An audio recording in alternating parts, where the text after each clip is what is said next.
Apa ertinya saya menganut Islam? 1. Apa ertinya saya menganut Islam? Fatihakan. Apa ertinya saya menganut Islam? 1. Saya mestilah Muslim di sudut akidah. 2. Saya mestilah Muslim di sudut ibadat. 3. Saya mestilah Muslim di sudut akhlak.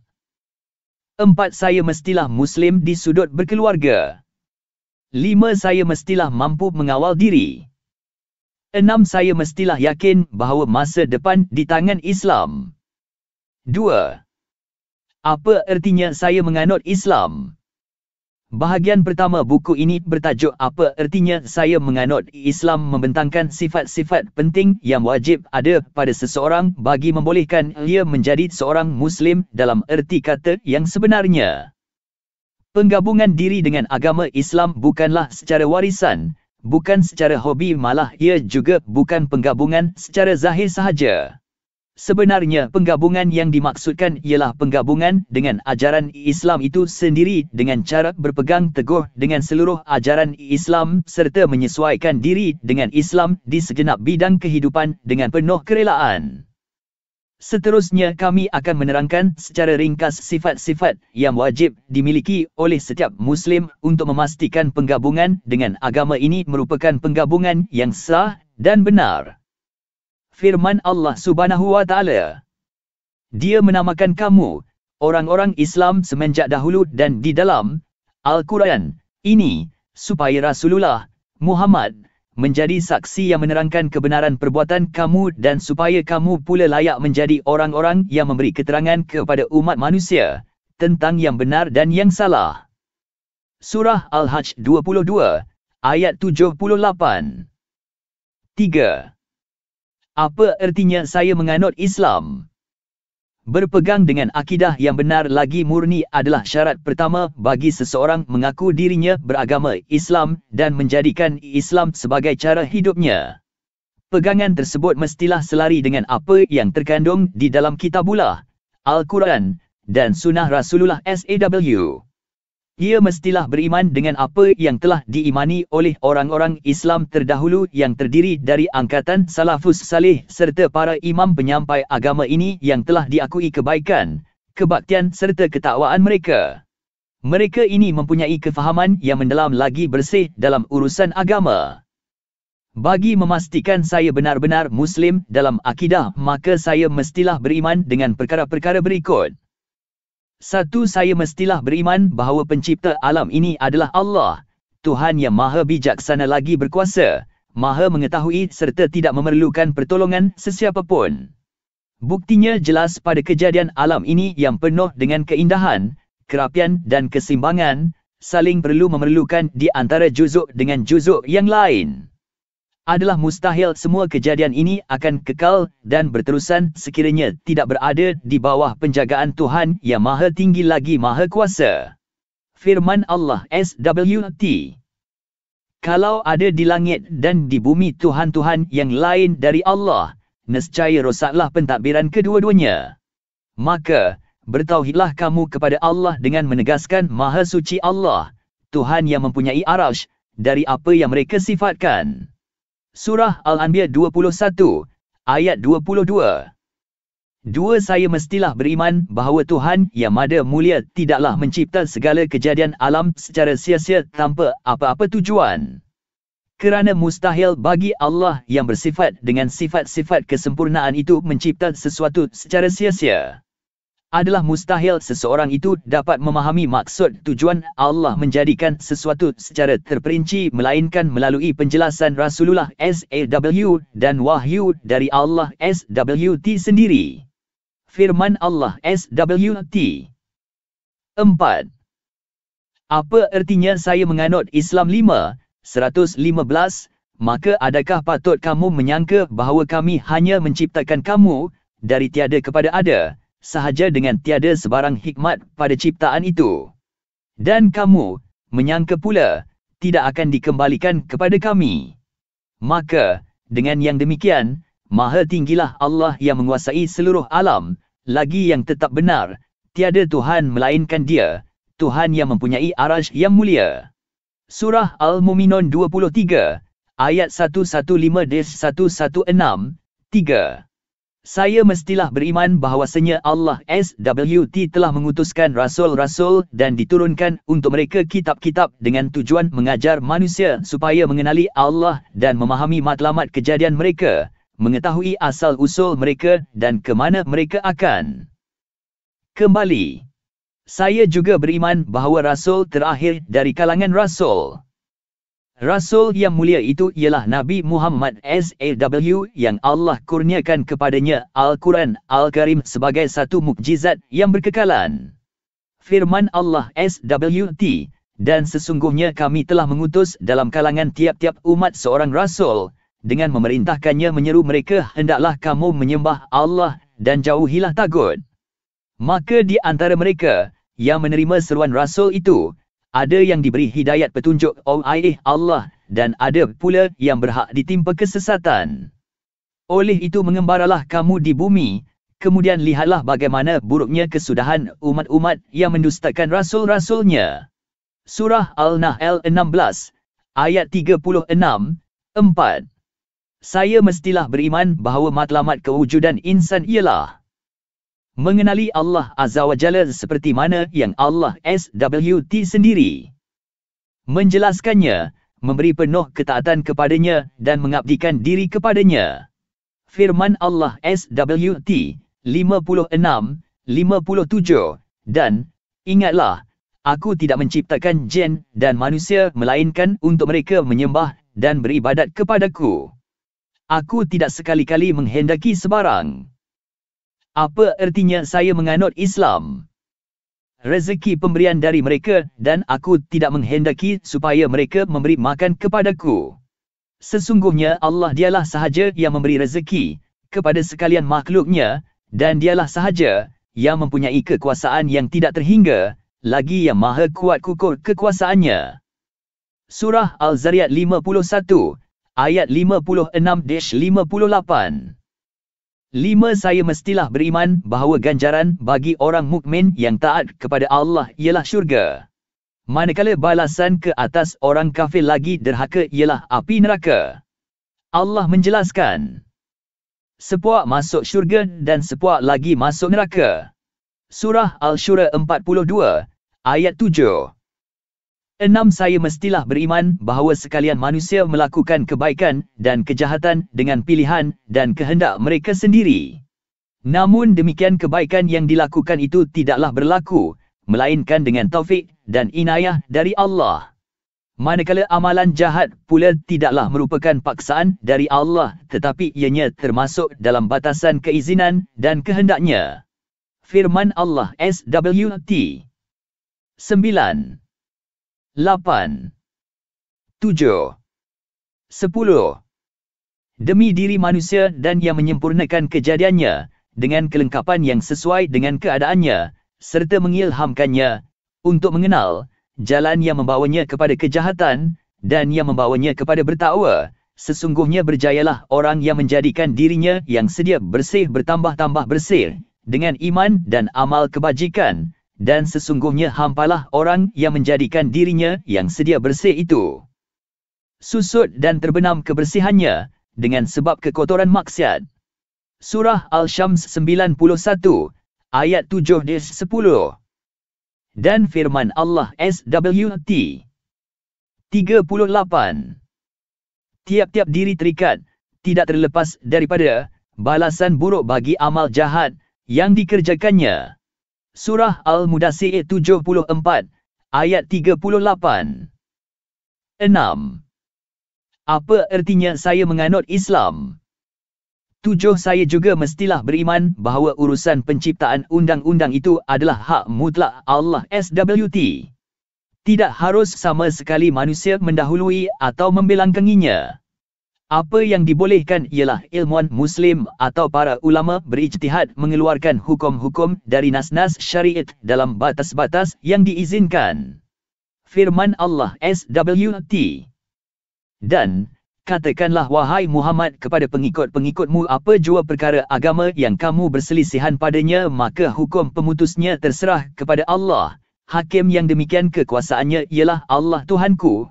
Kepadanyalah aku berserah diri dan kepadanyalah aku rujuk kembali dalam segala keadaan. Surah Al-Shura 42, ayat 10. 8. Saya mestilah berusaha mengetahui nama-nama dan sifat-sifat Allah yang layak bagi kemuliaannya. Abu Hurairah R.A. berkata, Rasulullah SAW telah bersabda, Allah SWT mempunyai 99 nama, kurang 100. Sesiapa yang menghafaznya akan memasuki syurga. Allah itu ganjil, tunggal, dan menyukai bilangan yang ganjil. Hadis riwayat Bukhari Muslim. 9. Saya mestilah berfikir merenungi kehebatan kejadian-kejadian Allah, bukan memikirkan tentang zatnya sebagai mengikuti dan mentaati perintah Rasulullah SAW.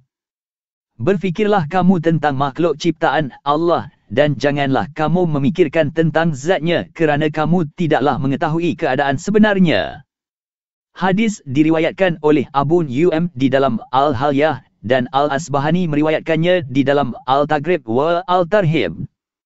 10. Berhubung dengan sifat-sifat Allah SWT terdapat banyak ayat-ayat suci Al-Quran Al-Karim yang membuktikan kesempurnaan ketuhanan uluhiyahnya. Kita dapati beberapa ayat Al-Quran membuktikan kewujudan Allah, sifat baka, kekal, sifat kadim, sedia. 7. Apa artinya saya menganut Islam? Ada, sifat ia berlainan dengan segala makhluk, tidak mempunyai anak, tidak ada yang menandinginya. Kita juga menemui ayat-ayat yang menunjukkan Tuhan itu wujud dengan sendirinya, maha kaya dari segala makhluknya dan makhluk berhajat kepada kebesarannya. Demikian juga kita menemui ayat-ayat yang menunjukkan keesaan Allah pada zatnya, sifat-sifatnya dan perbuatannya, kekuasaannya, keagungannya dan keluasan ilmunya ke atas sesuatu. Kita temui lagi ayat-ayat yang menunjukkan iradah Allah mengatasi segala iradah yang lain dan Allah itu bersifat hidup yang penuh dengan kesempurnaan. Selain dari sifat-sifat yang disebut tadi, masih banyak lagi ayat-ayat yang menerangkan sifat-sifat kesempurnaan lain bagi Allah SWT yang tidak tercapai oleh daya pemikiran manusia yang terbatas tentang hakikat sebenarnya. Maha suci Allah, kita tidaklah dapat membataskan pujian kita terhadapnya sebagaimana memuji dirinya sendiri. 11. Saya mesti meyakini bahawa pendapat dan pandangan para salaf adalah lebih utama untuk diikuti supaya dapat menyelesaikan perbahasan tentang pentawilan dan pentatilan sesetengah ayat suci Al-Quran, yakni membiarkan sebahagian dari sifat-sifat Allah di dalam Al-Quran dengan menyerahkan hakikat sebenar mengenai maknanya kepada Allah SWT. Saya juga mesti meyakini bahawa berbagai bentuk pentawilan sesetengah ayat-ayat tertentu oleh golongan khalaf, terkemudian, tidak wajar dijadikan sebab kepada perselisihan yang berlarutan dan jangan sampai timbul kembali perbalahan di antara golongan khalaf di masa lampau maupun masa kini. 12. Saya juga mesti mengabdikan diri hanya kepada Allah semata-mata, tidak menyekutukan dengan yang lain. Ini saya lakukan kerana menyahut seruan Allah dan Rasul-Nya yang menyeru manusia supaya mengabdikan diri hanya kepada Allah semata-mata dan tidak tunduk kepada sesuatu selain Allah. Amaran ini jelas dalam firman Allah SWT. Dan sesungguhnya kami telah mengutus dalam kalangan tiap-tiap umat seorang Rasul, dengan memerintahkannya menyeru mereka hendaklah kamu menyembah Allah dan jauhilah tagut. Surah Al-Nahl 16, ayat 36. 8. Apa artinya saya menganut Islam? 9.13. Saya juga mestilah takut hanya kepadanya dan tidak takut kepada yang lain. Perasaan takut tersebut seharusnya menyebabkan saya menjauhi kemurkaan Allah dan larangan-larangannya. Allah SWT menjelaskan, dan sesiapa yang taat kepada Allah dan Rasul-Nya dan takut melanggar perintah Allah serta menjaga dirinya jangan terdedah kepada azab Allah, maka merekalah orang-orang yang beroleh kemenangan. Surah Al-Nuh 24, ayat 52, firman Allah SWT seterusnya, sesungguhnya orang-orang yang takut melanggar hukum Tuhannya semasa mereka tidak dilihat orang dan semasa mereka tidak melihat azab Tuhan, mereka beroleh keampunan dan pahala yang besar. Surah Al-Mulk 67, ayat 12. 14. Saya mesti sentiasa mengingati Allah dan berzikir menyebut nama-Nya. Untuk menjadikan diam saya itu adalah dalam keadaan berfikir dan apabila bercakap adalah kerana berzikir. Ini paling mujarab untuk jiwa dan senjata paling ampuh untuk menghadapi serangan-serangan zaman ini, pancaroba kehidupan serta asam garamnya. Inilah penawar yang sangat diperlukan oleh manusia zaman ini. Sungguh benar peringatan Allah yang menyatakan, iaitu, orang-orang yang beriman dan tenang tenteram hati mereka dengan zikrullah. Ketahuilah dengan zikrullah itu, tenang tenteramlah hati manusia. Surah Al-Ra'd 13, ayat 28, firman-Nya lagi, 36, dan sesiapa yang tidak mengindahkan pengajaran, Al-Quran yang diturunkan oleh Allah, yang Maha Pemurah, kami akan adakan baginya syaitan, yang... Apa artinya saya menganut Islam 10 menghasut dan menyesatkannya, lalu menjadilah syaitan itu temannya yang tidak renggang daripadanya. 37 Dan sesungguhnya syaitan-syaitan itu tetap menghalangi mereka dari jalan yang benar, sedang mereka menyangka bahawa mereka orang-orang yang mendapat hidayat petunjuk. Surah Al-Zukhruf 43, ayat 30. Apa artinya saya menganut Islam 11 barang siapa yang ada padanya 3 syarat ini, ia dapat merasai kemanisan iman, jika ia mencintai Allah dan Rasul-Nya mengatasi kasih-Nya kepada yang lain. B. Jika ia menyintai seseorang, tidaklah ia cintai melainkan kerana Allah. C. Jika ia benci untuk kembali ke dalam kekufuran sebagaimana ia benci untuk memasuki api neraka. 16. Saya mesti bertawakal sepenuhnya kepada Allah dalam setiap keadaan dan menyandarkan setiap urusan kepadanya. Sifat tawakal inilah yang membangkitkan kekuatan zahir dan batin di dalam jiwa dan diri saya yang menyebabkan segala kepayahan dapat dihadapi dengan mudah. Sifat ini menepati seruan Allah SWT. Sesiapa berserah diri bulat-bulat kepada Allah, maka Allah cukuplah baginya untuk menolong dan menyelamatkannya. Surah Al-Talaq 65, ayat 3. Lihat betapa indahnya pesanan Rasulullah SAW untuk kita di dalam sebuah hadisnya. Pelihara titah perintah Allah, nescaya ia akan memelihara engkau sepanjang masa. Peliharalah larangan Allah, nescaya engkau dapati ia selalu di hadapanmu. Apabila kamu meminta, hendaklah kamu meminta kepada Allah, dan apabila engkau memohon, hendaklah engkau memohon pertolongan dari Allah. Ketahuilah, seandainya umat manusia sepakat untuk memberi sesuatu manfaat untukmu, mereka tidak dapat memberinya melainkan mengikut apa yang telah Allah tetapkan untukmu, dan sekiranya mereka sepakat untuk menimpakan engkau dengan sesuatu keburukan, tidaklah mereka dapat melakukannya. Apa artinya saya menganut Islam 12 melainkan dengan sesuatu yang Allah Ta'ala telah tentukan ke atas dirimu, kerana telah terangkat pena dan telah kering kertas, telah ditentukan kesemuanya. Hadis diriwayatkan oleh At-Tirmizi berkata, ini hadis Hasan Sahih. 17. Saya mestilah mensyukuri nikmat-nikmatnya ke atas diri saya yang merupakan kurniaan dan rahmat yang tidak terhitung jumlahnya. Bersyukur. Muslim. Hadis riwayat Abu Dawud, Tirmizi, Nasa'i dan Ibnu Majah. 10 doa ketika memasuki tandas. 21.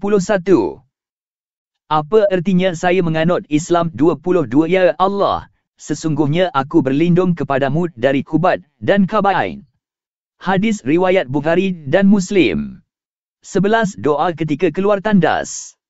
Segala puji bagi Allah yang telah memberikan aku mengecap kelazatannya dan menjauhkan aku dari kesakitannya. Hadis riwayat Ibn Sunni dan Al-Tabarani. 12. Doa sebelum bersetubur. Dengan namamu, ya Allah, jauhkanlah dari kami syaitan dan jauhkan syaitan daripada apa yang kau kurniakan kepada kami. Hadis riwayat Bukhari. Jika ditakdirkan bagi mereka memperolehi anak, syaitan tidak akan memudaratkannya selama-lamanya. 13 doa ketika tidak dapat tidur. Ya Allah, sudah terbenam bintang-bintang, sudah terkatup banyak mata. Sedangkan engkau hidup dan jaga, tidak tidur. Wahai yang tegak, yang hidup dan yang jaga, tenteramkanlah mataku. Hadis riwayat Ibnu Sunni daripada Zaid bin Thabit. 14. Wirid selepas sembahyang. Apa artinya saya menganut Islam? 23. Sesiapa yang bertasbih kepada Allah, membaca Subhanallah sesudah setiap sembahyang 33 kali, membaca tahmid Alhamdulillah 33 kali dan membesarkan Allah Allahu Akbar 33 kali. Hadis riwayat Muslim daripada Abu Hurairah dan digenapkan menjadi 100 dengan membaca, tidak ada Tuhan kecuali Allah yang Maha Esa, yang tidak ada sekutu baginya, kepunyaannya segala kekuatan dan kepunyaannya segala pujian dan dia berkuasa atas segala sesuatu. Hadis riwayat Muslim. 15. Doa ketika selesai majlis. Maha suci engkau ya Allah, dengan segala pujimu aku bersaksi tidak ada Tuhan kecuali engkau. Aku bermohon ampun kepadamu dan kau bertaubat kepadamu. Hadis riwayat Muslim daripada bin Umar. 16. Doa ketika menaiki kenderaan. Segala puji bagi Allah yang menggerakkan bagi kami kenderaan ini, padahal kami tidak sanggup melakukannya, dan sesungguhnya kami semuanya kembali kepada Tuhan kami. Hadis riwayat Muslim daripada bin Umar. 17. Doa ketika bermusafir. Apa artinya saya menganut Islam? Ya Allah, kerana engkau aku berusaha dan kerana engkau aku berjalan dan kerana engkau pula aku berpergian. Ya Allah, aku bermohon kepadamu dalam perjalanan ini kebajikan dan ketakwaan dan berupa amal yang engkau redai. Ya Allah, ringankanlah bagi kami perjalanan kami ini dan dekatkanlah bagi kami yang jauhnya. Ya Allah, engkaulah sahabat dalam perjalanan dan wakil di tengah-tengah keluarga. Ya Allah, sesungguhnya aku berlindung kepadamu dari kepayahan perjalanan, dari kesedihan penglihatan, dari kejelekan saat kembali pada harta, keluarga dan anak. Anak. Ini sambungan daripada hadis dahulu. 18. Doa ketika hujan turun. Ya Allah, turunkanlah hujan yang bermanfaat, 2 kali atau 3 kali. Hadis riwayat Ibnu Syaibah dari hadis Aisyah. 19. Doa ketika mendengar guru. Ya Allah, jangan engkau bunuh kami dengan murkamu dan jangan engkau binasakan kami dengan siksamu dan selamatkan kami sebelum itu. Hadis riwayat Tirmizi, Al-Hakim dalam Al-Mustadrak, dari hadis Abdullah bin Umar. 20. Doa ketika melihat anak bulan. Allah Maha Besar, ya Allah, muncullah bulan ini bagi kami dengan penuh berkat dan iman, keselamatan dan keislaman, taufik pada apa-apa yang engkau cintai dan engkau redai, ya Tuhanku dan Tuhanmu, Allah. 24. Apa artinya saya menganut Islam? Hadis riwayat At-Tirmizi dan Ibnu Hibban daripada Talhah bin Ubaidillah dan Tirmizi berkata, hadis ini hasan, tetapi bahagian Allahu Akbar disebut oleh Edi Darimi sahaja. 21. Doa kepada pengantin. Semoga Allah memberkati engkau dan memberkati atas kau dan mengumpulkan kalian berdua dalam kebaikan. Hadis riwayat Bukhari, Muslim dan 4 ahli hadis dari Anas dan Abu Hurairah. 22. Doa ketika melihat kanak-kanak. Aku bermohon perlindungan untukmu dengan kalimat Allah yang sempurna dari setiap syaitan dan racun, dan dari setiap mata yang membawa kejelikan. Hadis riwayat Bukhari dari hadis Ibnu Abbas. 23. Doa ketika menziarahi orang sakit. Ya Allah, hilangkanlah penyakit ini, wahai yang memelihara manusia. Sembuhkanlah, sesungguhnya engkaulah yang menyembuhkan. Tidak ada kesembuhan kecuali kesembuhan yang diberikan olehmu, kesembuhan yang tidak disertai rasa sakit. Hadis riwayat Bukhari dan Muslim daripada Aisyah. 24. Doa ketika duka cita. Tidak ada Tuhan yang berhak menyembuhkan melainkan engkau, sesungguhnya aku termasuk di kalangan orang-orang yang zalim. Hadis riwayat Bukhari dan Muslim daripada Usamah bin Zaid. 25. Apa artinya saya menganut Islam 26-25? Doa takziah kematian. Sesungguhnya kepunyaan Allah apa yang Ia ambil dan kepunyaannya apa yang Ia berikan dan segala sesuatu pada sisinya sampai waktu yang ditentukan. Hendaklah kamu bersabar dan mengharapkan ganjaran. Hadis riwayat Bukhari dari hadis Usamah. 26 doa dalam sembahyang jenazah. Ya Allah, maafkanlah dia dan berilah rahmat ke atasnya. Selamatkanlah dia dan ampunilah dia. Muliakanlah tempatnya, luaskan tempat masuknya dan bersihkanlah dia dengan air salju dan air dingin. Sucikanlah dia dari kesalahan sebagaimana engkau bersihkan pakaian yang putih dari kotoran. Gantikanlah baginya rumah yang lebih baik daripada rumahnya, keluarganya dan pasangan yang lebih baik daripada pasangan yang dimilikinya. Masukkanlah dia ke syurga dan lindungilah dia dari azab kubur dan azab neraka. Hadis riwayat Muslim daripada Aus bin Malik. Apa artinya saya menganut Islam? 1. Menjauhkan diri dari perkara-perkara syubhat. 2. Memelihara pandangan. 3. Memelihara lidah. 4. Bersifat pemalu. 5. Bersifat lemah lembut. 6. Bersifat benar. 7. Bersifat tawadu. 8. Menjauhi sangka buruk dan mengumpat. 9. Bermurah hati. Kemuliaan akhlak adalah matlamat utama bagi ajaran Islam sebagaimana yang ditegaskan oleh Rasulullah SAW tentang tujuan pengutusan baginda. Yang bermaksud, sesungguhnya aku diutuskan untuk menyempurnakan kemuliaan akhlak. Hal ini dipertegaskan lagi di dalam Al-Quran. Yang bermaksud, yaitu mereka, umat Islam, yang jika kami berikan mereka kekuasaan memerintah di bumi nescaya mereka mendirikan sembahyang serta memberi zakat, dan mereka menyuruh berbuat kebaikan serta melarang dari melakukan kejahatan dan perkara yang mungkar dan, ingatlah, bagi Allah jualah kesudahan segala urusan. Surah Al-Hajj, ayat 41. 27. Apa artinya saya menganut Islam 28 firman Allah lagi? Yang bermaksud, bukanlah perkara kebajikan itu hanya kamu menghadapkan muka ke pihak timur dan barat, tetapi kebajikan itu ialah berimannya seseorang kepada Allah dan hari akhirat dan segala malaikat dan segala kitab dan sekalian nabi dan mendermanya seseorang akan hartanya sedang dia menyayanginya, kepada kaum kerabat dan anak yatim dan orang-orang miskin dan orang yang terlantar dalam perjalanan dan kepada orang-orang yang meminta dan untuk memerdekakan hamba-hamba abdi dan mengerjanya seseorang akan sembahyang serta mengeluarkan zakat dan perbuatan orang-orang yang menyempurnakan janjinya apabila mereka membuat perjanjian dan ketabahan orang-orang yang sabar dalam masa kesempitan dan dalam masa kesakitan dan juga dalam masa bertempur dalam perjuangan perang sabil.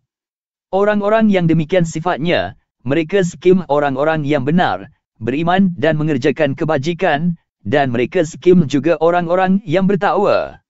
Surah Al-Baqarah, ayat 177.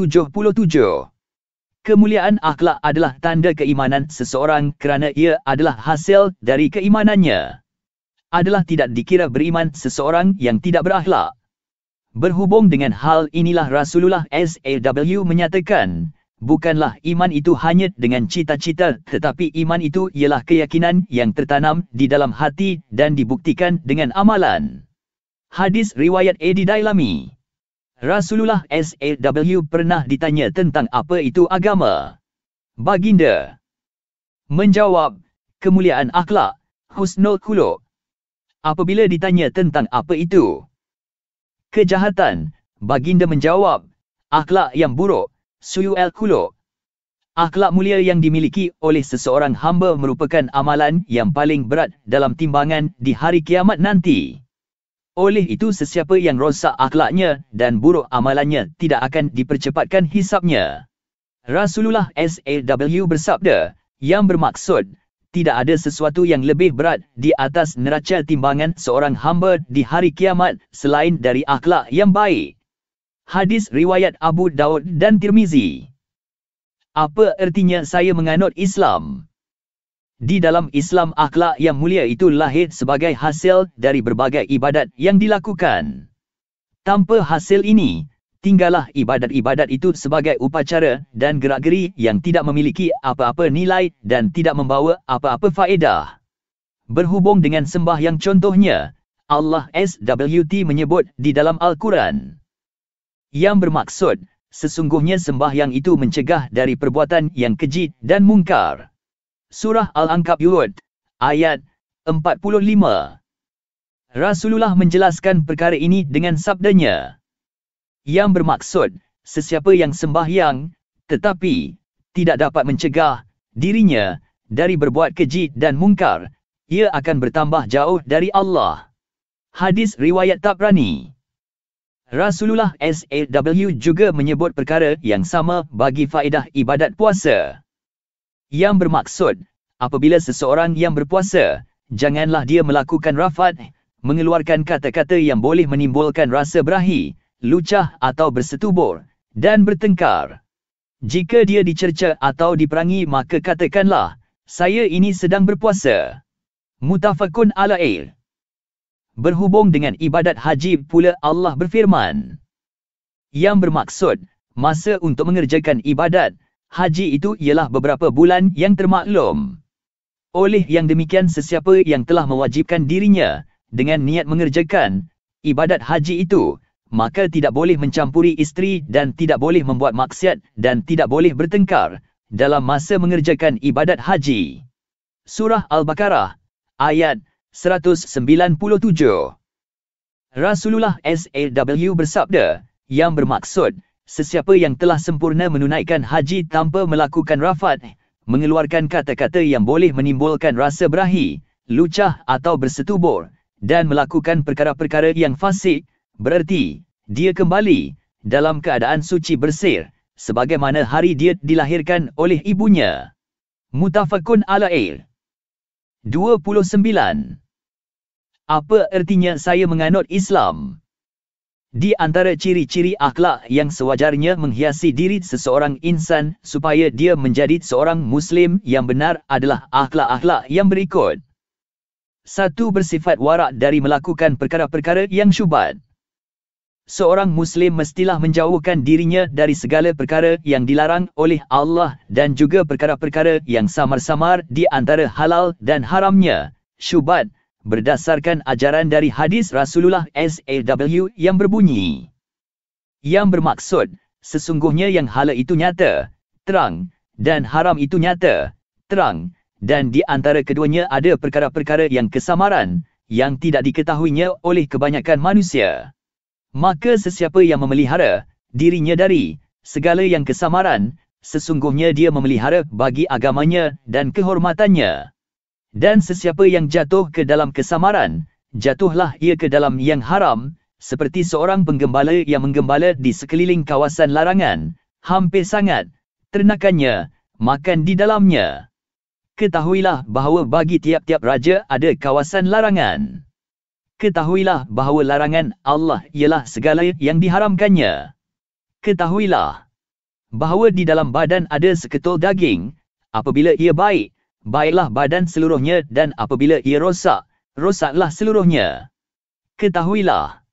Sikim yang dikatakan hati, diriwayatkan oleh Imam Bukhari dan Muslim.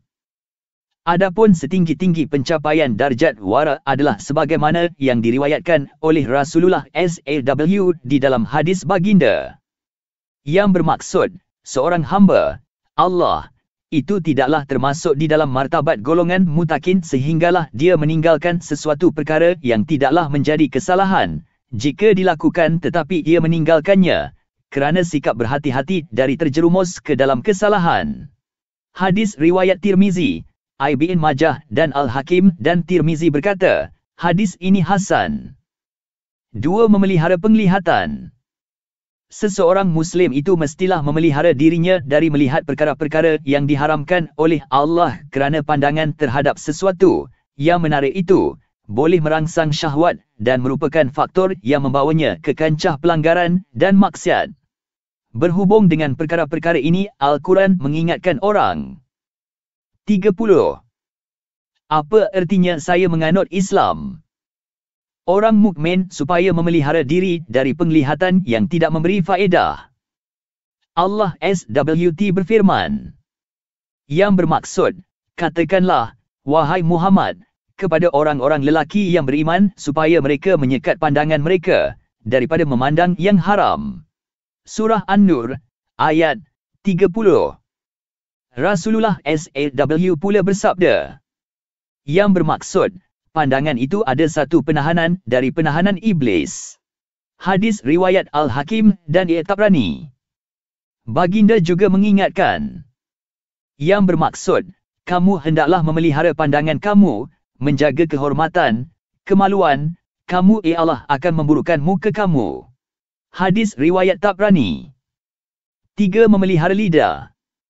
Seseorang Muslim mestilah memelihara lidahnya dari menuturkan kata-kata yang tidak berfaedah, perbuatan-perbuatan yang buruk dan kotor, percakapan-percakapan kosong, mengumpat keji dan mengadu domba. Imam Nawawi rahimahullah mengatakan, ketahuilah, seseorang mukallaf itu sewajarnya menjaga lidahnya dari sebarang percakapan kecuali percakapan yang menghasilkan kebaikan. Apabila bercakap dan berdiam diri adalah sama sahaja hasilnya, maka mengikut sunnahnya adalah lebih baik berdiam diri kerana percakapan yang diharuskan mungkin membawa kepada yang haram atau makruh. Kejadian demikian telah banyak berlaku tetapi kebaikan darinya adalah jarang.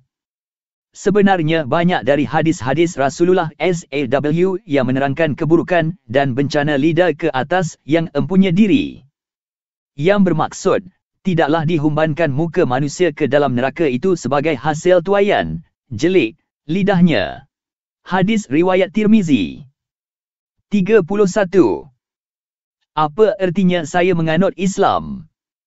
Rasulullah SAW juga bersabda, yang bermaksud, bukanlah dia seorang mukmin jika dia suka menuduh, suka melaknat, bercakap kotor dan keji. Hadis riwayat Tirmizi.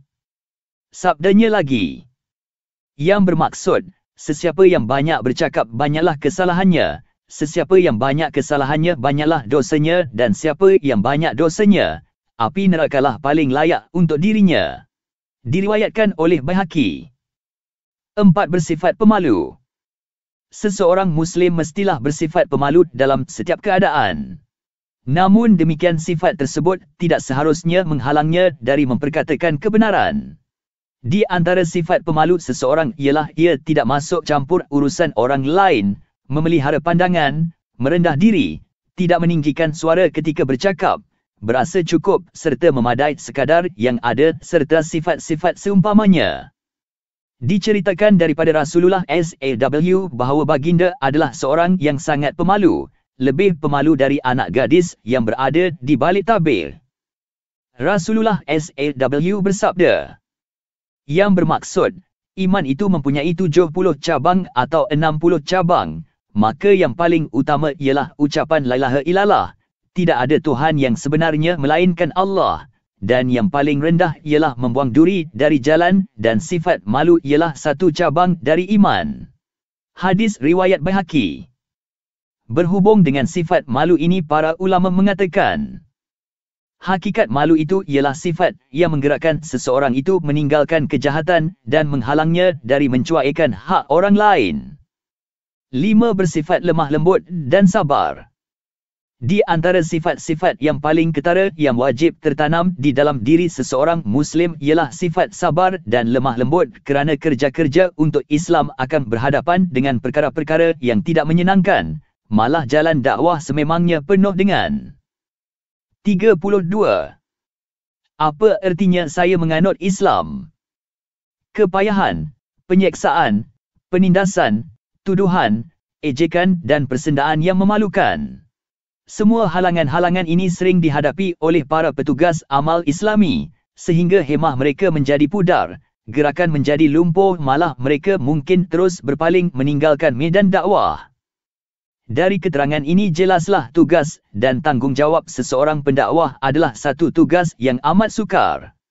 Ia bertanggungjawab menyampaikan dakwah kepada seluruh lapisan manusia yang berbeza kebiasaan, taraf pemikiran dan tabiatnya. Da'i akan menyampaikan dakwahnya kepada orang-orang jahil dan orang alim, orang yang berfikiran terbuka dan orang yang emosional, sensitif, orang yang mudah bertolak ansur dan orang yang keras kepala, orang yang tenang dan orang yang mudah tersinggung. Oleh yang demikian dia wajib menyampaikan dakwah kepada semua golongan itu sesuai dengan kadar kemampuan penerimaan akal mereka. Ia mestilah berusaha menguasai dan memasuki jiwa mereka seluruhnya. Semua ini sudah pasti memerlukan kekuatan dari kesabaran yang tinggi, ketabahan dan lemah lembut. Oleh itu kita dapati banyak ayat-ayat Al-Quran dan hadis Nabi menganjurkan dan mengarahkan agar seseorang da'i itu berakhlak dengan sifat sabar, lemah lembut dan berhati-hati. Arahan-arahan dari Al-Quran. Di antara arahan-arahan Al-Quran ialah 1. Firman Allah yang bermaksud, dalam pada itu, ingatlah, orang yang bersabar dan memaafkan kesalahan orang terhadapnya, sesungguhnya yang demikian itu adalah dari perkara-perkara yang dikehendaki diambil berat melakukannya. Surah Asy-Syura, ayat 43. 2. Firman Allah 33. Apa artinya saya menganut Islam? Yang bermaksud, oleh itu biarkanlah golongan kafir yang mendustakan kamu itu wahai Muhammad, serta layanlah mereka dengan cara yang elok. Surah Al-Hijr, ayat 85. 3. Firman Allah yang bermaksud, sesungguhnya orang-orang yang bersabarlah sahaja yang akan disempurnakan pahala mereka dengan tidak terkira. Surah Az-Zumar, ayat 10. 4. Firman Allah yang bermaksud, dan, sebaliknya, hendaklah mereka memaafkan serta melupakan kesalahan orang-orang itu. Tidakkah kamu suka supaya Allah mengampunkan dosa kamu? Surah An-Nur, ayat 22. 5. Firman Allah yang bermaksud, dan apabila orang-orang yang berkelakuan kurang adab, hadapkan kata-kata kepada mereka, mereka menjawab dengan perkataan yang selamat dari perkara yang tidak diingini. Surah Al-Furqan, ayat 63. Arahan-arahan dari hadis-hadis Nabi ialah 1. Sabda Rasulullah SAW yang bermaksud, sesungguhnya seorang hamba itu akan mencapai darjat orang-orang yang berpuasa serta bersembahyang malam dengan sifat lemah lembutnya. Hadis riwayat Tirmizi daripada Aisyah dan Abdul Qadir Al-Arnaud berkata, sanadnya sahih. 2. Sabda Rasulullah SAW yang bermaksud, mahukah aku memberitahu kamu suatu perkara yang dengannya Allah akan memuliakan binaan, kedudukan seseorang, dan mengangkatnya kepada beberapa darjat ketinggian? Mereka menjawab, ya. 34. Apa artinya saya menganut Islam? Wahai Rasulullah, baginda bersabda, berlemah lembutlah kamu terhadap orang jahil, maafkanlah orang yang menzalimi kamu, hulurkanlah pemberian kepada orang yang menahan pemberiannya kepadamu dan sambunglah hubungan silaturahim terhadap orang yang memutuskannya terhadap kamu. Hadis riwayat Tabrani dan Al-Bazzar. 3. Rasulullah SAW juga bersabda yang bermaksud, apabila Allah SWT menghimpunkan makhluknya di hari kiamat, penyeru pada hari itu menyeru, di manakah orang-orang yang mempunyai keistimewaan? Baginda bersabda, lalu bangun segolongan manusia dan bilangan mereka adalah sedikit. Mereka semua bergerak dengan cepat memasuki syurga lalu disambut oleh para malaikat. Kemudian mereka ditanya, apakah keistimewaan kamu? Mereka menjawab, apabila kami dizalimi kami bersabar, apabila dilakukan kejahatan kepada kami berlemah lembut. Lalu dikatakan kepada mereka, masuklah kamu ke dalam syurga kerana ia adalah sebaik-baik ganjaran bagi orang-orang yang beramal. Hadis riwayat Al-Baihaqi dalam Syu'ab Al-Iman dan beliau berkata, terdapat kelemahan dalam sanadnya. Si contoh-contoh praktikal dari Nabi-Nabi. 1. Pada hari peperangan Hunain seorang yang tidak puas hati dengan pembahagian rampasan perang, berkata, demi Allah, sesungguhnya ini adalah pembahagian yang tidak adil dan tidak bertujuan mendapat keredaan Allah. Setelah diceritakan kepada Rasulullah SAW, baginda bersabda, yang bermaksud, semoga Allah merahmati Nabi Musa kerana ia disakiti lebih dari ini tetapi ia sabar. Hadis riwayat Bukhari dan Muslim daripada Ibn Mas'ud.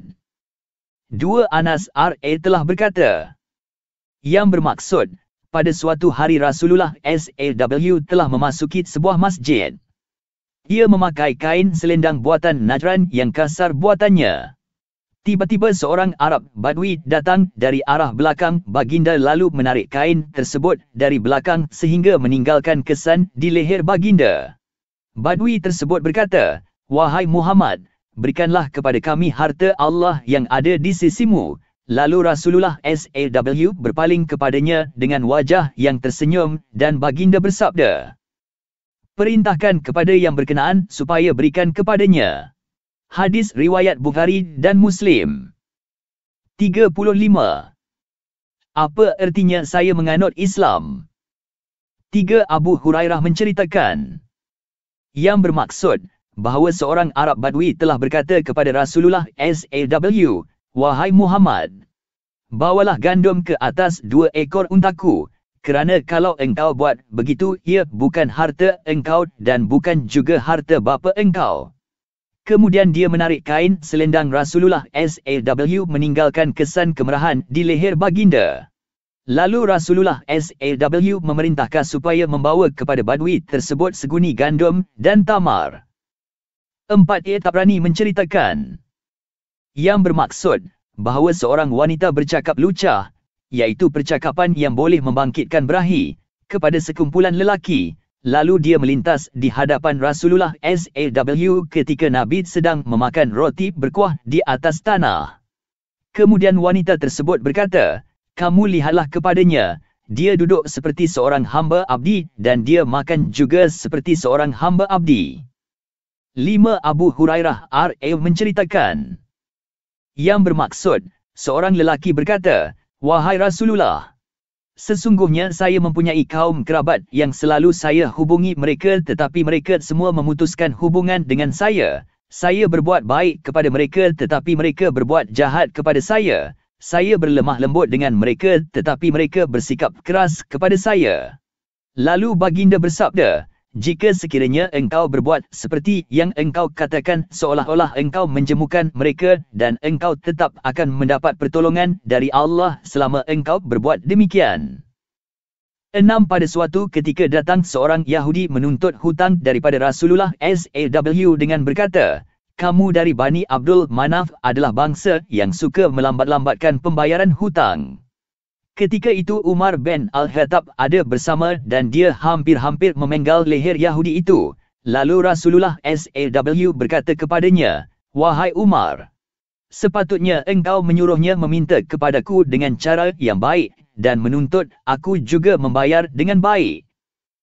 7 Diriwayatkan bahawa Nabi SAW bersama para pengikut setianya, Hawariyun, menjelajah dari satu kampung ke satu kampung yang lain kerana berdakwah.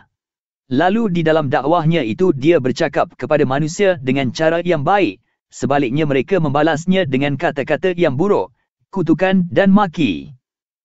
36. Apa ertinya saya menganut Islam? Hamun. Para pengikut setia Nabi SAW merasa hairan terhadap tindakan itu lalu mereka bertanya tentang rahsia perbuatan sedemikian. Baginda berkata, setiap orang itu mengeluarkan, membelanjakan apa yang ada padanya.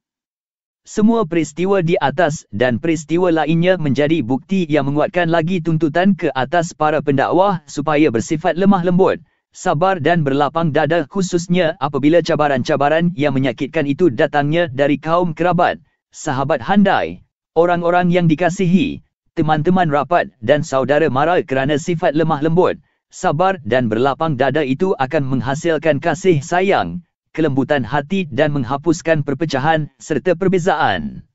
Cukuplah seseorang pendakwah itu melakukan apa yang diredai oleh Allah.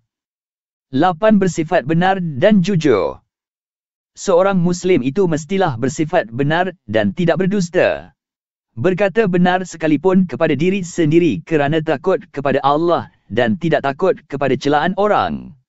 Sifat dusta adalah sifat yang paling jahat dan hina, malahan ia menjadi pintu masuk kepada tipu daya syaitan.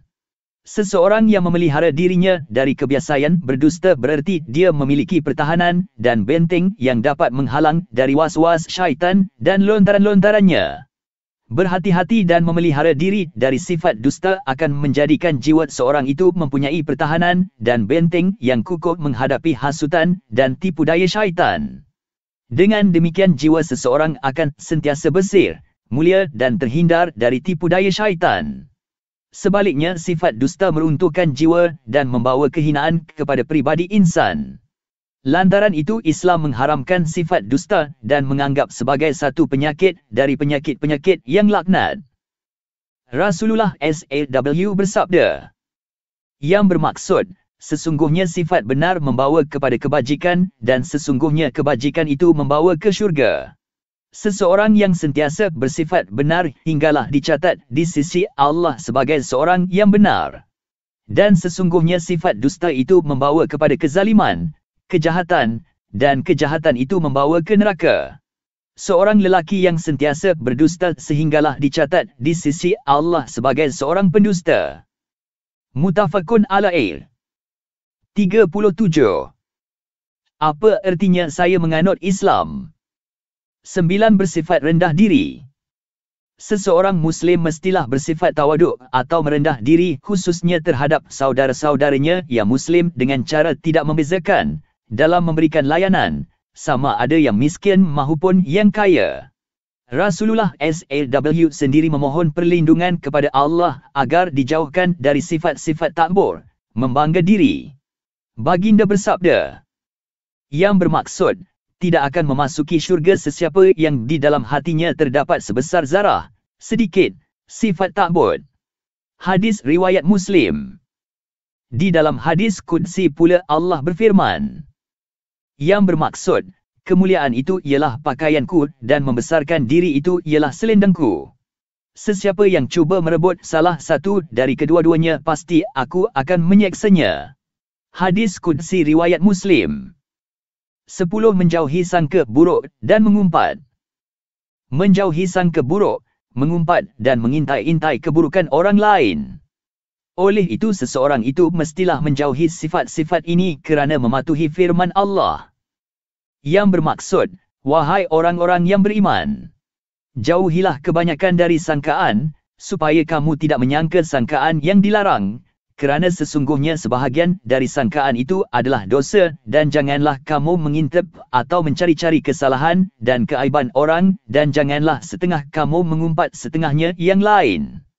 Adakah seseorang dari kamu suka memakan daging saudaranya yang telah mati? Jika demikian keadaan mengumpat, maka sudah tentu kamu jijik kepadanya. Oleh itu, patuhilah larangan-larangan yang tersebut dan bertakwalah kamu kepada Allah. Sesungguhnya Allah penerima taubat, lagi Maha mengasihani.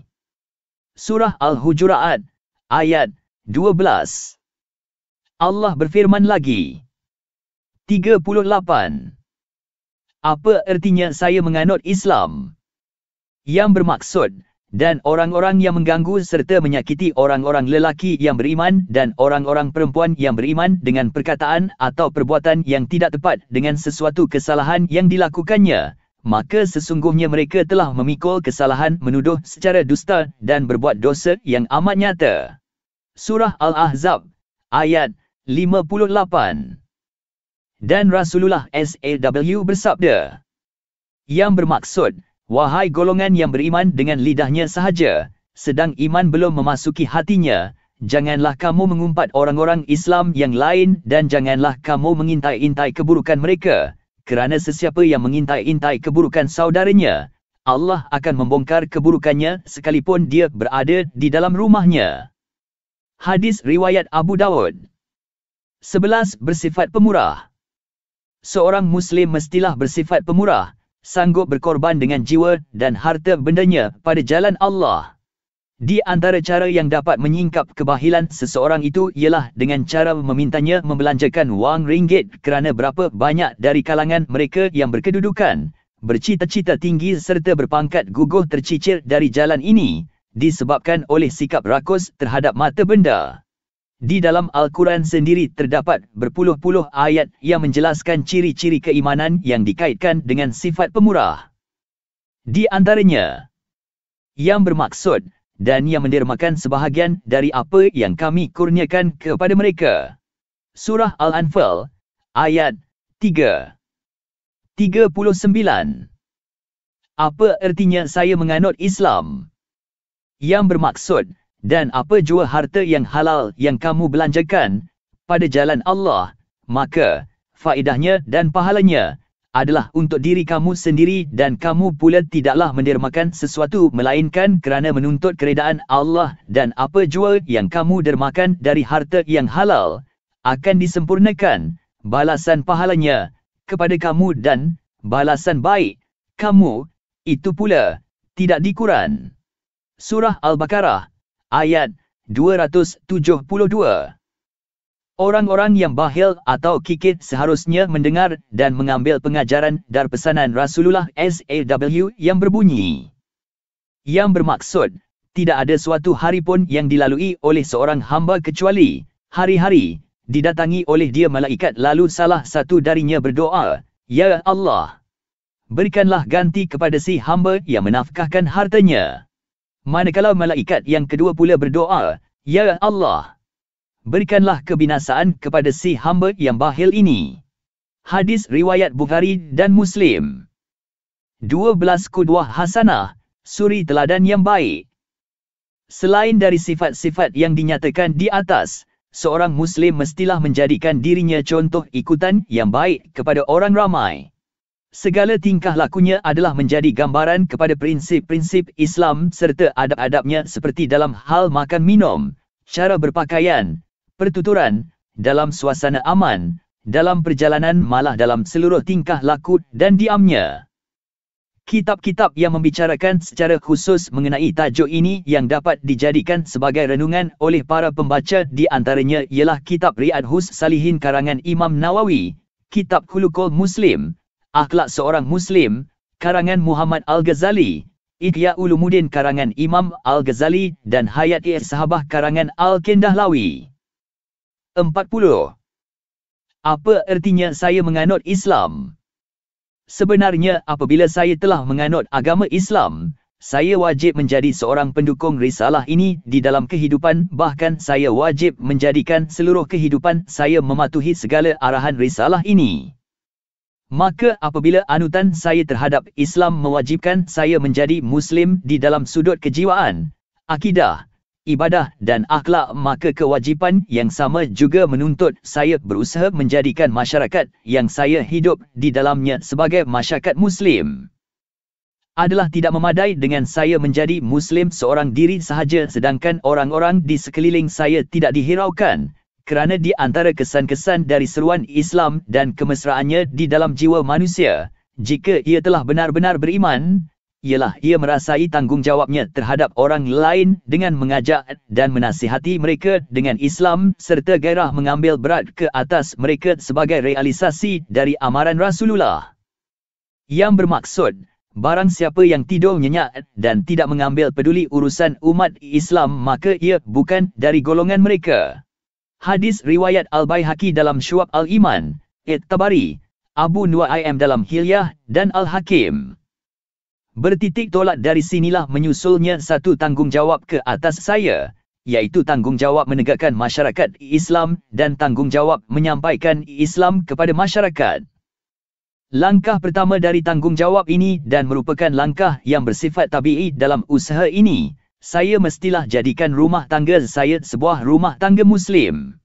Saya mestilah menyampaikan risalah Islam kepada masyarakat kecil saya yang terdiri dari ahli-ahli keluarga saya, isteri-isteri saya, anak-anak saya, seterusnya kepada kaum kerabat saya yang dekat, dan inilah cara yang dilakukan oleh Rasulullah di permulaan dakwahnya. Firman Allah. 41. Apa artinya saya menganut Islam? 42, 213, 214. Maksudnya, maka janganlah engkau, wahai Muhammad, menyembah Tuhan yang lain bersama-sama Allah. Akibatnya engkau akan menjadi dari golongan yang dikenakan azab seksa 214 dan berilah peringatan serta amaran kepada kaum kerabatmu yang dekat. 215 Dan hendaklah engkau merendah diri kepada pengikut-pengikutmu dari orang-orang yang beriman. Surah Al-Syu'ara 26, ayat 213-215. Dari penjelasan di atas nyatalah bahawa tanggungjawab seorang Muslim selepas tanggungjawab ke atas dirinya sendiri ialah tanggungjawab terhadap ahli keluarganya, rumah tangganya dan anak pinaknya. Berdasarkan dalil firman Allah. Maksudnya, wahai orang-orang yang beriman, peliharalah diri kamu dan keluarga kamu dari neraka yang bahan-bahan bakarannya, manusia dan batu, berhala. Neraka itu dijaga dan dikawal oleh malaikat-malaikat yang keras kasar. Layanannya, mereka tidak menderhaka kepada Allah dalam segala yang diperintahkannya kepada mereka, dan mereka pula tetap melakukan segala yang diperintahkan. Surah Al-Tahrim 66, ayat 6, 41 Tanggungjawab sebelum berumah tangga. Untuk membantu saya menjayakan usaha membina sebuah rumah tangga yang baik, Islam telah menunjukkan beberapa anasir dan sebab-sebab yang memudahkan tanggungjawab dan pencapaian matlamat pembinaan rumah tangga saya. Di antaranya ialah, 1. Saya telah memastikan perkahwinan saya adalah kerana Allah atau dengan kata lain membina rumah tangga Muslim untuk melahirkan keturunan yang saleh, menjadi keluarga yang mampu menunaikan amanah serta memastikan pelaksanaan hidayah Allah itu secara berterusan sebagaimana firman Allah yang bermaksud, satu keturunan yang sebahagiannya, turunan, dari yang lain, Surah Ali Imran 3, ayat 34. Apa artinya saya menganut Islam? 2. Saya mestilah menjadikan tujuan perkahwinan saya adalah untuk menjaga pandangan saya, memelihara kemaluan saya serta bertakwa kepada Allah sebagaimana sabda Rasulullah SAW yang bermaksud, ada 3 golongan yang Allah berhak menolong mereka. Pertama, orang yang berjihad pada jalan Allah. Kedua, hamba mukatab, yang berjanji untuk menebus diri, yang menunaikan bayaran. Dan ketiga, orang yang berkahwin kerana ingin memelihara dirinya. Hadis riwayat Al-Tirmizi. Dan sabdanya lagi yang bermaksud, sesiapa yang berkahwin sesungguhnya ia telah menyempurnakan separuh dari agamanya, maka bertakwalah ia pada separuh yang lain. Hadis riwayat oleh Al-Tabrani fil Awsat.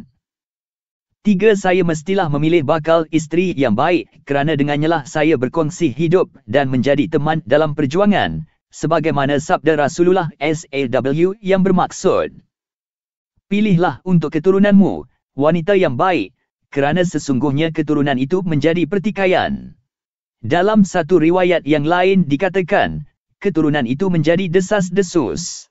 Dalam satu lagi riwayat yang lain disebut, hendaklah engkau berkahwin dengan orang sekupu dan kahwinkanlah anak-anakmu dengan yang sekupu. Hadis riwayat Ibn Majah dan Abu Mansur Ad-Dailami dalam Musnad Al-Firdaus. 4. Saya mestilah memilih wanita yang baik akhlak dan pegangan agamanya sekalipun ia mungkin tidak punya harta kekayaan dan kecantikan kerana sabda Rasulullah SAW yang bermaksud, 43. Apa artinya saya menganut Islam? Janganlah kamu mengahwini wanita kerana kecantikannya kerana boleh jadi kecantikan itu akan membinasakannya. Janganlah kamu mengahwini mereka kerana kekayaannya, kerana mungkin kekayaan itu merosakkannya, tetapi kahwinilah mereka atas dasar pegangan agamanya. Hamba perempuan yang rabik dan hodoh tetapi baik agamanya adalah lebih utama. Hadis riwayat Ibnu Majah. 5. Saya mestilah berhati-hati supaya tidak menyalahi perintah Allah dalam urusan ini, kerana takut kemurkaan dan seksaan Allah. Kerana mengingati amaran Rasulullah SAW yang bermaksud, sesiapa yang mengahwini wanita kerana memandang kepada kemuliaan kedudukannya sahaja, Allah tidak akan menambah apa-apa kepadanya melainkan dengan kehinaan. Sesiapa yang berkahwin kerana hartanya, Allah tidak akan menambahnya kecuali kefakiran. Sesiapa yang berkahwin kerana keturunannya, Allah tidak akan menambahnya kecuali kerendahan. Tetapi sesiapa yang mengahwini wanita kerana menjaga pandangannya dan memelihara kemaluannya dari perkara haram, atau kerana menghubungkan silaturahim, Allah akan memberkatinya dan isterinya. Hadis riwayat Abu Nuaim. 4. Dua tanggungjawab selepas berumah tangga. Sebenarnya pemilihan bagi mendapatkan isteri yang baik oleh saya tidaklah bererti terlepasnya tanggungjawab terhadapnya selepas perkahwinan. Malah tanggungjawab yang lebih besar segera bermula sebaik sahaja saya berumah tangga. Di antara tanggungjawab tersebut diperturunkan seperti berikut. 1. Saya mestilah berlaku baik terhadapnya dan memuliakan dalam hubungan muamalah untuk membina jambatan saling mempercayai di antara saya dengannya sebagaimana Rasulullah bersabda. 44. Apa artinya saya menganut Islam? Orang yang paling baik di antara kamu adalah orang yang paling baik perlakuan terhadap isterinya dan akulah orang yang paling baik perlakuan terhadap isteri. Hadis riwayat Tirmizi daripada Aisyah. Dan sabda Rasulullah SAW. Orang-orang mukmin yang sempurna imannya ialah mereka yang baik akhlaknya dan berlemah lembut terhadap isteri mereka. Hadis riwayat Tirmizi. 2. Hubungan saya dengan isteri tidak seharusnya terbatas kepada hubungan di tempat tidur dan melepaskan keinginan syahwat sahaja.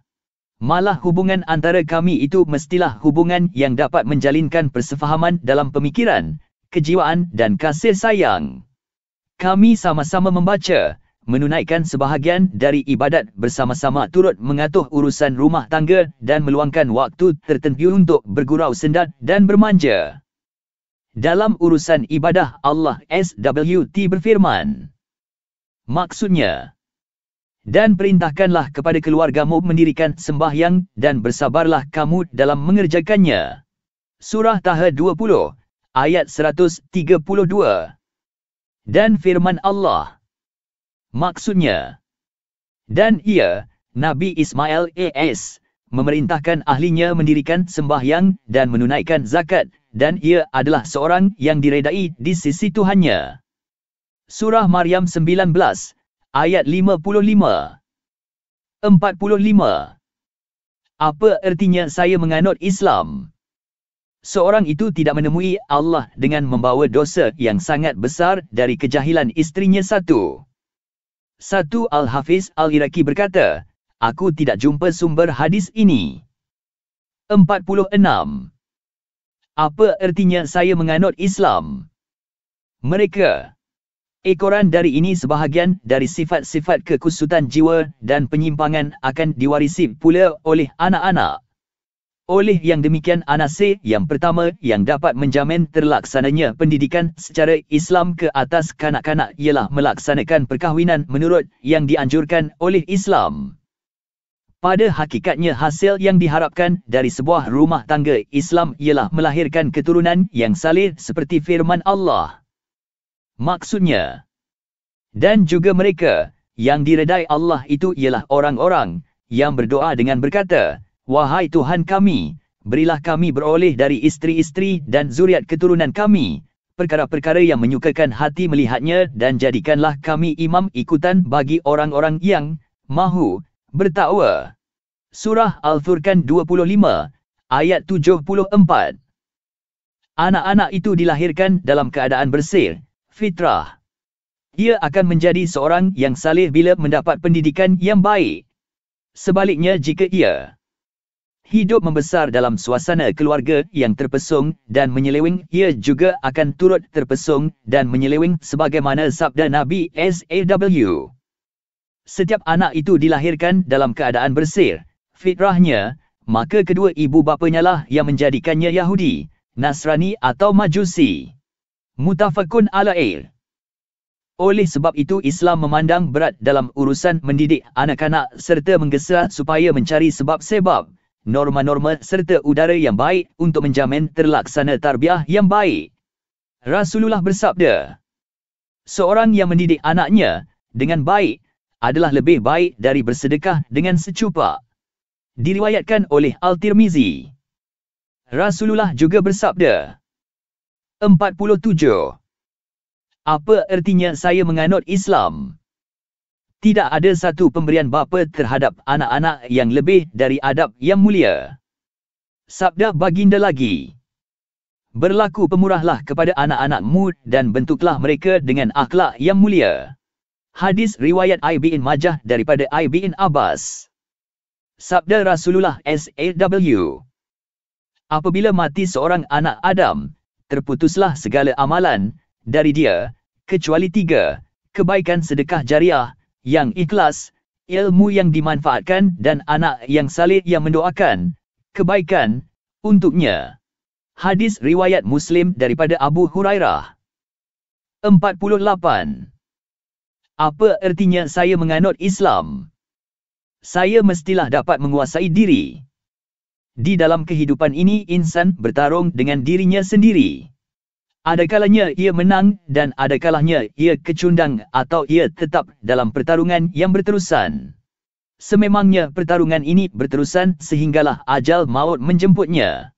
Firman Allah. Maksudnya. 9. 8. 7.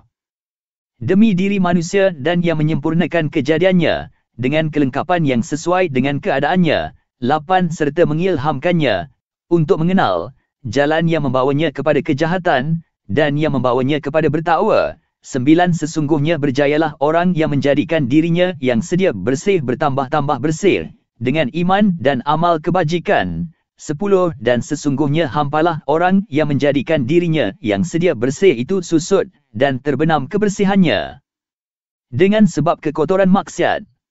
Surah Asy-Syams 91 ayat 7-10. Maksud inilah yang terkandung dalam sabda yang diisyaratkan oleh baginda SAW. Fitnah akan melekat di hati manusia bagaikan tikar yang dianyam secara tegak-menegak antara satu sama lain. Mana-mana hati yang dihinggapi oleh fitnah, nescaya akan terlekat padanya bintik-bintik hitam. Begitu juga mana-mana hati yang tidak dihinggapinya, akan terlekat padanya bintik-bintik putih sehinggalah hati tersebut terbahagi 2. Sebahagiannya menjadi putih bagaikan batu licin yang tidak lagi terkena bahaya fitnah, selama langit dan bumi masih ada. Manakala sebahagian yang lain menjadi hitam keabu-abuan seperti bekas tembaga berkarat, tidak menyuruh kebaikan dan tidak pula melarang kemungkaran. Hadis riwayat Muslim daripada Uzaifah bin Yaman. Dalam pertarungan menghadapi nafsu manusia terbahagi kepada 3 golongan. 49. Apa ertinya saya menganut Islam? 51. Golongan yang tunduk mengikut hawa nafsu mereka. Mereka hidup dengan keseronokan di atas muka bumi ini dan ingin hidup berkekalan di dunia. Mereka adalah orang-orang kafir dan orang yang mengikuti jejak langkah mereka. Golongan ini melupai kebesaran dan nikmat Allah, lalu Allah juga membiarkan mereka. Di dalam Al-Quran Allah menyifatkan mereka sebagai orang yang mempertuhankan hawa nafsu. Firman Allah, maksudnya, dengan yang demikian, bagaimana fikiranmu, wahai Muhammad, terhadap orang yang menjadikan hawa nafsunya Tuhan yang dipatuhinya dan dia pula disesatkan oleh Allah kerana diketahuinya bahawa dia tetap kufur, ingkar dan dimeteraikan pula atas pendengarannya dan hatinya serta diadakan lapisan penutup atas penglihatannya. Maka siapakah lagi yang dapat memberi hidayat petunjuk kepadanya sesudah Allah menjadikan dia berkeadaan demikian? Oleh itu, mengapa kamu, wahai orang-orang yang ingkar, tidak ingat dan insaf? Surah Al-Jathiyah 45, ayat 23, 2. Golongan yang bermujahadah dan bertarung menentang hawa nafsunya. Dalam menentang hawa nafsunya ada kalanya golongan ini mencapai kemenangan dan ada kalanya mereka kecundang. Apabila terlibat dalam kesalahan, mereka segera bertaubat. Begitu juga bila mereka melakukan maksiat, mereka segera sedar dan menyesal serta memohon keampunan dari Allah. Allah berfirman, maksudnya, dan juga orang-orang yang apabila melakukan perbuatan keji atau menganiaya diri sendiri, mereka segera ingat kepada Allah lalu memohon ampun akan dosa mereka dan sememangnya tidak ada yang mengampunkan dosa-dosa melainkan Allah, dan mereka juga tidak meneruskan perbuatan keji yang mereka telah lakukan itu, sedangkan mereka mengetahui akan salahnya dan akibatnya. Surah Al-Imran 3, ayat 135, inilah golongan yang dijelaskan oleh Rasulullah SAW dalam sabdanya. Apa artinya saya menganut Islam? Setiap anak Adam, manusia, itu melakukan kesalahan. Sebaik-baik orang yang melakukan kesalahan, dosa, ialah mereka yang bertaubat. Hadis riwayat Ahmad dan Tirmizi. Sehubungan dengan pengertian inilah diriwayatkan satu kisah oleh Wahab bin Munabbih yang mengatakan, sesungguhnya Iblis pernah bertemu dengan Nabi Allah Yahya bin Zakaria AS. Lalu Nabi Zakaria AS berkata kepada Iblis, ceritakan kepadaku tabiat perangai manusia menurut pandangan kamu. Lalu Iblis menjawab, satu golongan pertama dari manusia ialah seperti kamu ini. Mereka ini terpelihara dari kejahatan dan dosa. Dua golongan yang kedua adalah mereka yang berada dalam genggaman kami sebagaimana bola berada di tangan anak-anak kamu. Mereka menyerah diri mereka bulat-bulat kepada kami. Tiga golongan yang ketiga ialah golongan yang sangat sukar untuk kami kuasai mereka. Kami menemui salah seorang dari mereka dan kami berjaya memperdayakannya dan mencapai hajat kami, tetapi ia segera memohon keampunan bila ia sedar, dan dengan istighfar itu rosaklah apa yang kami dapati darinya. Maka kami tetap tidak berputus asa untuk menggodanya dan kami tidak akan mendapati hajat kami tercapai. Sendi-sendi kekuatan dalam memerangi nafsu. Satu hati akan menjadi benteng yang kuat dalam memerangi nafsu sekiranya hati itu hidup, lembut, bersih, cekal dan selalu mengingati pesanan Sayyidina Ali yang berbunyi, sesungguhnya Allah SWT mempunyai bejana di atas buminya iaitu hati-hati, maka hati yang paling disukai oleh Allah SWT ialah hati yang lembut, bersih dan cekal. Kemudian Sayyidina Ali mentafsirkan kalimah-kalimah tersebut dengan, katanya, cekal dalam pegangan agama, bersih di dalam keyakinan dan lembut terhadap saudara-saudara mukmin. Sayyidina Ali juga berkata, hati seorang mukmin itu bersih, terdapat padanya pelita yang bercahaya. Hati seorang kafir itu hitam serta berpenyakit. 51.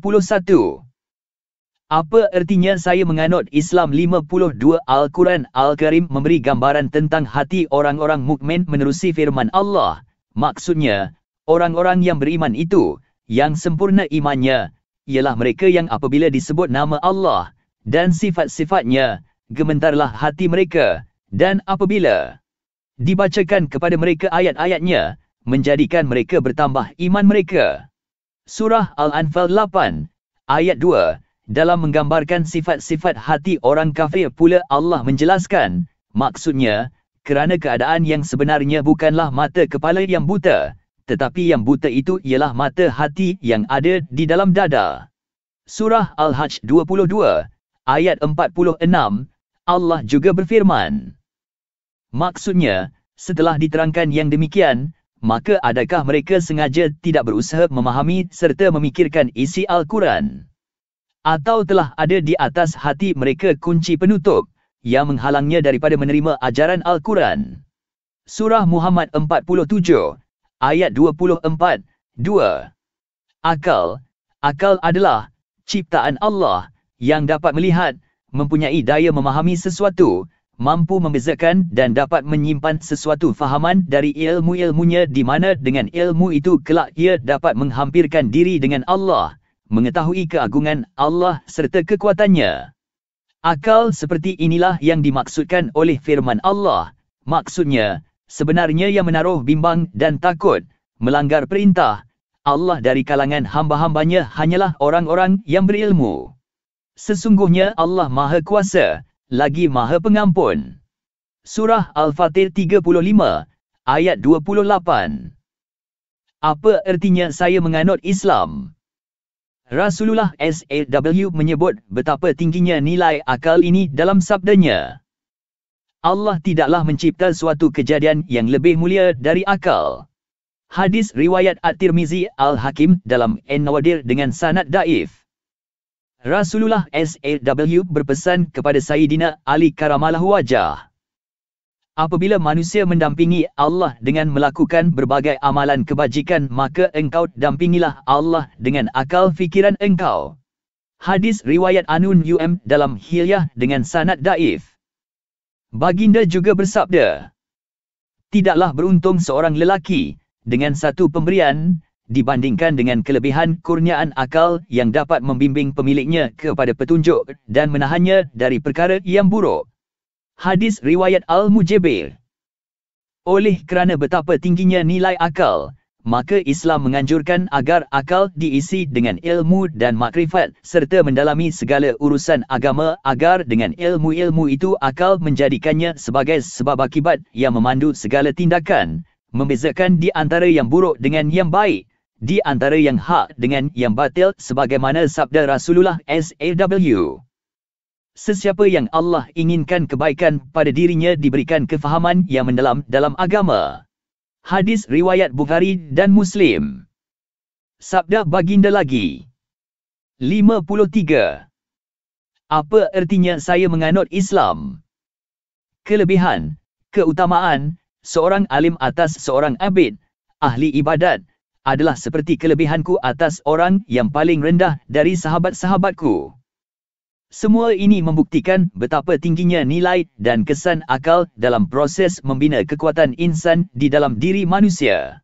Dengannya manusia dapat mengenali serta dapat menyelami hakikat alam semesta dan rahsianya. Oleh yang demikian akal seorang mukmin itu adalah akal fikiran yang waras, dapat membezakan buruk dan baik, halal dan haram, kebaikan dan kemungkaran kerana ia melihat segala perkara dengan cahaya Allah yang dapat menembusi di sebalik tutupan yang halus. Firman Allah.